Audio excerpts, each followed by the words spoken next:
Buenas, ¿cómo están? Bienvenidos a este encuentro de opinión pública y periodismo, esta cátedra hermosa que espero que ustedes también puedan tomarle el gustito como yo le tengo.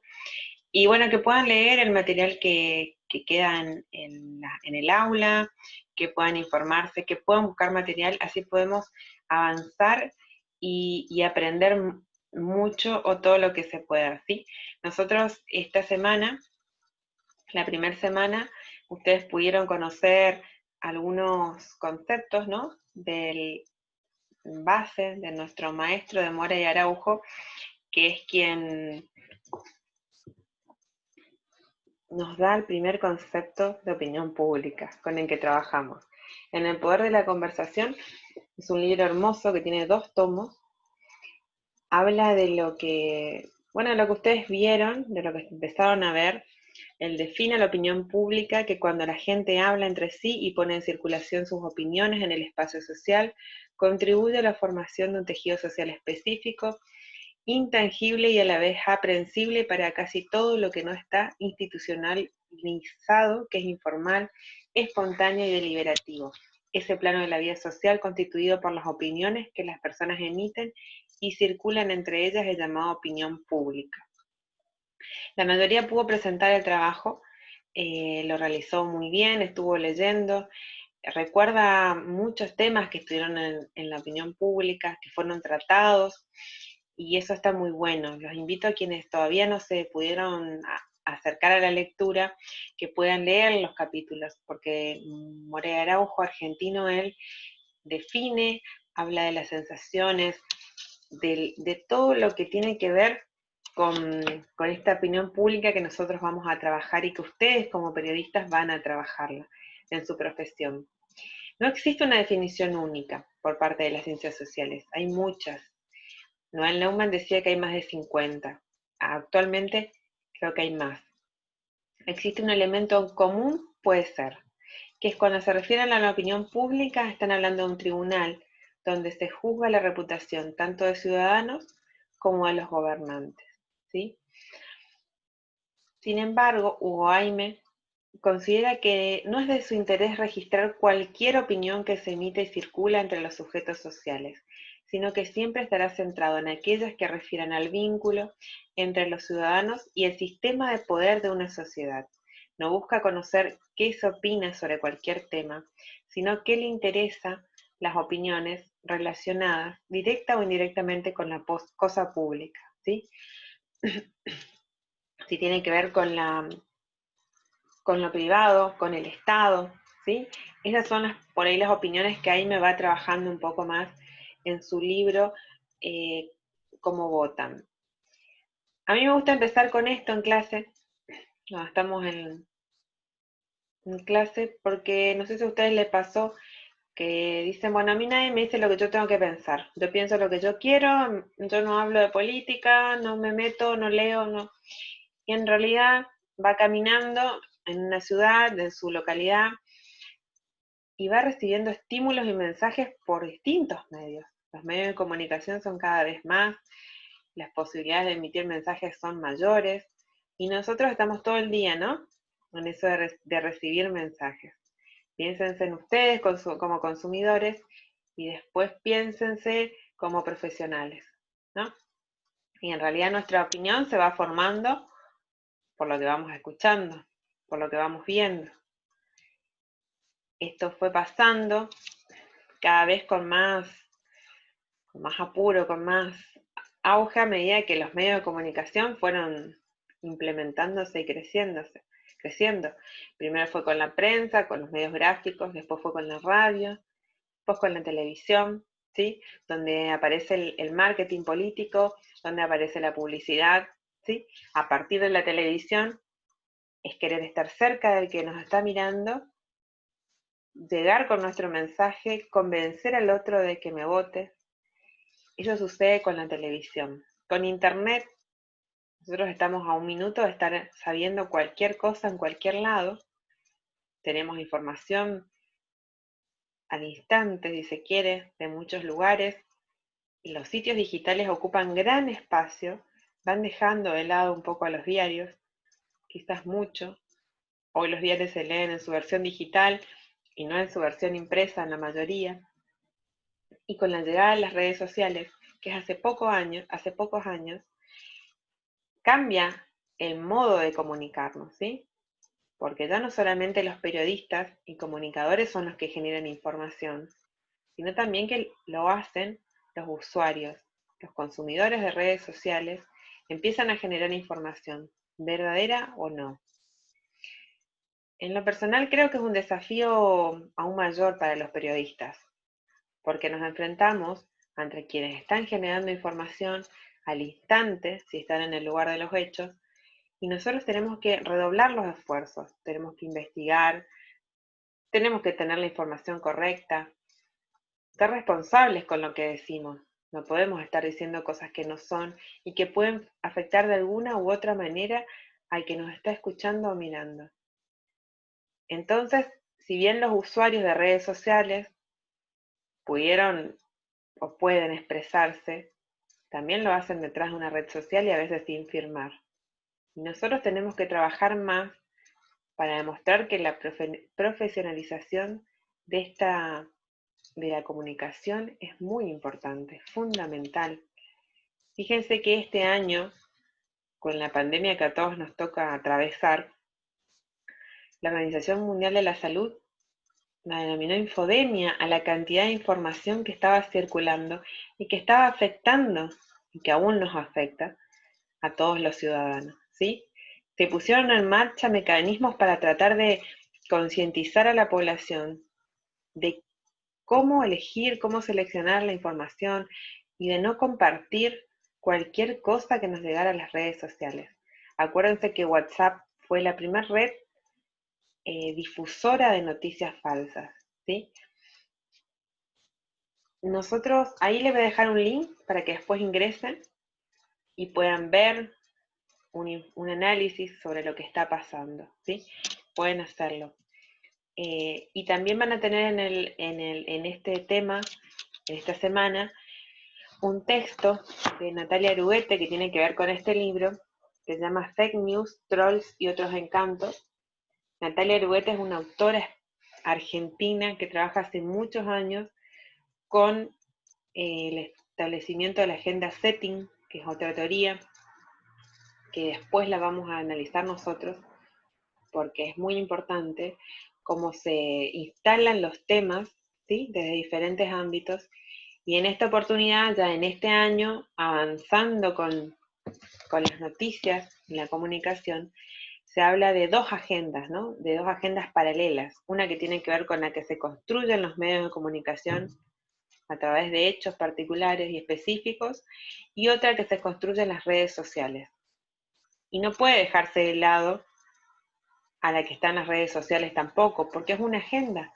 Va marcando tendencias día a día, minuto a minuto, es muy rápida y de alguna manera va generando temas, ¿no? Si ustedes ven los noticieros hoy y los periodistas hoy a veces generan noticias con lo que se publica en un Twitter y solamente con eso, ¿no? Entonces, cómo esto de la interacción entre las redes sociales y los medios tradicionales va modificando nuestra manera de construir las noticias, nuestra manera de comunicar, y nosotros somos formadores de opinión. Tenemos que tener bien en claro eso, que como periodistas somos formadores de opinión. Y es una responsabilidad muy grande, muy, muy grande. Podemos hacer mucho daño o podemos hacer mucho bien, ¿sí? Entonces es importante tomarse con seriedad, poder leer, analizar, sacar conclusiones, escribir, pensar antes de emitir una opinión, ¿sí? Nosotros podemos medir la opinión pública, también la podemos medir, y de eso vamos a hablar en la cátedra. Tenemos dos métodos que se utilizan para la medición de la opinión pública, que tienen que ver con la medición cuantitativa y con la cualitativa. La medición cuantitativa habla de encuestas, ¿no? Donde se toman datos específicos y se cuantifican las respuestas. Son variables que las analizamos. La investigación cualitativa no se basa tanto en los datos, los números específicos, sino que busca ir a la profundidad de las opiniones, conocer características, ¿sí? Cada metodología tiene sus ventajas y desventajas, y si las trabajamos de forma articulada, es genial. Se puede conocer mucho más. Fíjense que nosotros tenemos encuestas, el análisis multivariado, que tienen que ver con esto de mezclar las metodologías, los grupos de enfoque, son los focus group conocidos, las entrevistas en profundidad, que también hacen los periodistas, los análisis de los resultados electorales, que son los que se conocen una vez finalizada una elección, tanto para los cargos legislativos como ejecutivos, los análisis demográficos, los de percepción, ¿no? Los que nosotros decimos, bueno, a ver qué está pasando, los análisis de publicación en redes sociales, que es lo que nosotros vamos a trabajar este cuatrimestre, aprovechando la virtualidad y que no podemos trabajar en trabajo de campo y en encuestas domiciliarias, vamos a trabajar con el análisis y las encuestas a través de redes sociales. Lo vamos a hacer con los compañeros de ciencia política y con ustedes para que ustedes puedan darle sentido a los análisis, a los datos que se recogen, ¿sí? Por eso acá hablábamos de las encuestas. Pueden ser telefónicas, esas que todos hemos recibido en algún momento, cara a cara, que son las domiciliarias, y las que se hacen por internet y las redes sociales, ¿sí? Las domiciliarias tienen en general un mayor grado de asertividad, si se quiere. Uno puede estar en forma directa con el entrevistador y tomar muchísima información. Las redes sociales, las que se han vuelto famosas en estos últimos tiempos y que requieren también un análisis cuidadoso para no entender cosas que no son, pero que se están usando mucho este año, que tampoco está permitido con este aislamiento social domiciliario recorrer las casas, ¿no? Y bueno, nosotros vamos a trabajar con eso para saber qué está pasando, qué piensan los ciudadanos, conocer un poquito a nuestro alrededor y no quedarnos solamente con lo que por ahí vemos o escuchamos. Siempre las investigaciones son importantes, siempre. Es algo que es bueno recordar. Antes de empezar un proceso eleccionario, durante y después, ¿no? Mientras que se va llevando a cabo una gestión para poder planificar, saber si estamos haciendo bien, si nuestro plan funcionó, si nuestra política pública es la correcta, ¿no? Por eso son las encuestas, para generar descripciones de la sociedad, detectar cambios, ¿no? Si tenemos que ir para un lado o para el otro, fotografiar la realidad de un momento determinado. ¿Qué pasa hoy, ahora? ¿Qué pasa la semana que viene si hago esto? Nos permite planificar estrategias, legitimar decisiones, escuchar a la comunidad y generar participación ciudadana. Díganme si de todas estas cuestiones ustedes no se sienten partícipes. Yo creo que sí, mucho. Aquí hay un ejemplo de metodología cuantitativa, que es una encuesta que la realiza Subán y Córdoba, que es Gustavo Córdoba y Paola Subán, de Córdoba justamente. Ahí les dejo el link para que después puedan ingresar también. Y acá justo la pregunta es, frente a lo que ocurre a diario y pensando en las noticias en general, ¿usted diría que los medios transmiten lo que nos interesa a todos o los medios transmiten solo lo que les interesa a ellos? El 68,3% contestó que solo transmiten lo que les interesa a ellos. Y el 29,4% que lo que nos interesa a todos. Hay un muy alto porcentaje que está diciendo que nosotros estamos alejados de lo que la población está queriendo saber, de lo que quiere informarse. O sea que son temas que debemos reflexionar, ¿sí? Estamos lejos, estamos cerca, estamos errando. Y esto, con la investigación, se puede ir solucionando. Claro que la investigación es costosa, no sé si se hace en redes sociales, pero por ahí se puede trabajar en forma articulada con diferentes instituciones, públicas y privadas. Esta es una encuesta de las más conocidas, ¿no? De las que ustedes van a tener que buscar ahora seguramente como actividad de la semana, seguro son las que más van a encontrar, tienen que ver con las encuestas políticas, ¿no? Que se hace cómo va mi candidato y si voy a ganar, en qué lugar estoy. Esta es una de las opciones y cada vez se hacen más y se van generando nuevos negocios con las encuestas y son muy utilizadas en el marketing político. Tanto es así que cuando las encuestas no aciertan con el resultado. Miren que acá dicen por qué volvieron a pifiar, qué pasó con las encuestas, ¿no? Cuando no aciertan los resultados se convierte en cuestión de Estado, ¿sí? De tanto que vamos realizando encuestas. Acá les muestro unas imágenes de las encuestas, de los trabajos que estuvimos haciendo con los estudiantes de ciencia política, desde el 2015 hasta el año pasado. Durante años eleccionarios trabajamos con la cuestión política y en otros años también lo hacemos sobre economía, pero en todos los años siempre está presente la cuestión de los medios de comunicación y cuáles son los medios de comunicación que más se escuchan, que más se ven, por dónde se informan los misioneros, ¿sí? Ya que lo hacemos con los estudiantes de Posadas, Oberá, El Dorado y Apóstoles, ¿sí? Después también se las voy a mostrar al trabajo de los compañeros. La idea de este año es que ustedes puedan trabajar en conjunto con ciencia política, que puedan analizar esa opinión que se pueda rescatar y es parte del trabajo que vamos a empezar a hacer la próxima semana. Acá les dejo un link para que puedan ver cómo se hace un focus group. Lo interesante que es reunir a distintos grupos de personas y conocer qué es lo que quieren, ¿sí? Tanto para si voy a vender un detergente o si voy a vender un candidato, como me gusta decir a mí. Vamos a saber nuestro público, si tenemos posibilidades, ¿no? Si estamos cerca de lo que están queriendo o no nuestros electores o nuestras consumidoras de jabón.